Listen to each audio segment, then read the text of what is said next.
नमस्कार दोस्तों, हाल चाल भोजपुरी में आप सभी का स्वागत है।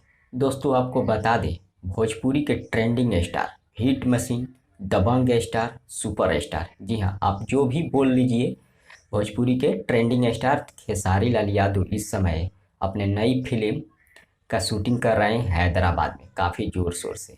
और आपको ये भी बता दें, उनकी जो हीरोइन है मेघा श्री पहली बार कैमरा के सामने खेसारी लाल यादव जी के साथ में नजर आई है, जिसका फोटो कल से वायरल किया जा रहा है, कल से शेयर किया जा रहा है तस्वीरें, जो कि आप लोग स्क्रीन पर देख सकते हैं।